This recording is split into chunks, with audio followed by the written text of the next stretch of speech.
This is from the Faith and Freedom radio show broadcast. This is Matt Barber and Mat Staver. The person talking here is going to be Matt Barber. Let's listen to this, and then I have so much to say about it. I've had people ask me before, how do you deal with these progressives who are constantly attacking you, smearing you in the media and so forth? And I say, first of all, I laugh at them. Then I fight against them and fight against their policies. And then I pray for them. Because as Christians, we are commanded to love everybody.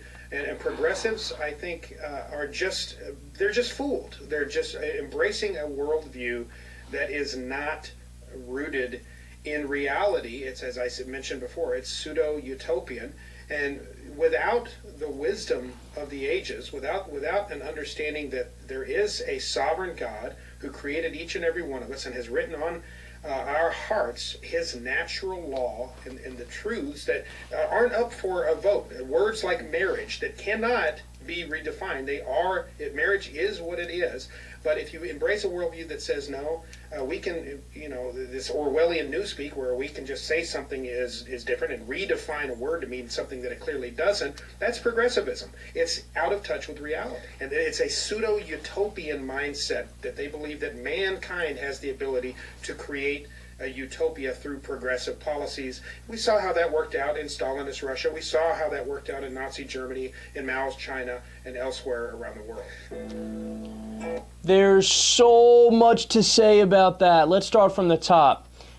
So people ask me, how do I deal with these evil progressives? Well, first I laugh at them, then I fight them, then I pray for them.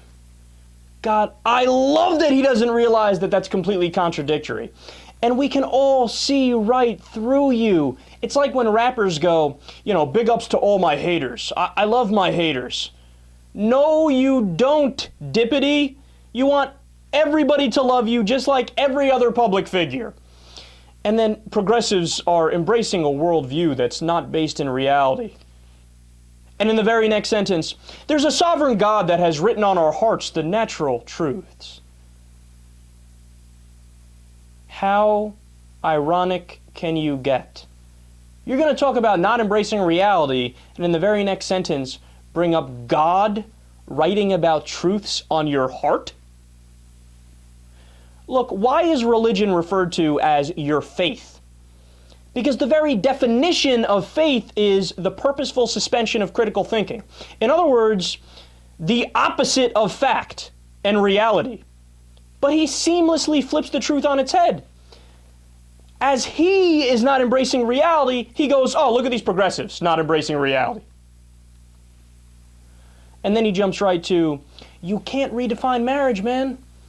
Okay, so let's go back to the biblical definition of marriage, since you're so into live life by the Bible and God. In the Bible, it's not one man and one woman. In the Bible, it's polygamy. And to be more specific, it's polygyny, which means one man and multiple women. But he doesn't know it's in the book that he pretends to love and talk about all the time. And while we're at it, why not go back to other biblical traditions too? So are you in favor of slavery? I mean, I guess you are, since you're saying we can't redefine God's law.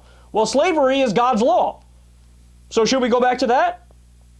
Well, no, he's got nothing to say about that. And then he saves the best for last. He attacks progressives because we want a pseudo-utopia. Well, look, if utopia is defined as a perfect society, which it is, wouldn't a pseudo-utopia just mean that progressives are trying to make a better society? Yeah. Who the fuck is against that? He is literally arguing, let's not try to make this world better at all. So what do you want us to do, Smarty Pants? You want us to try to make the world a shittier place? God, that is the most idiotic political rant of all time.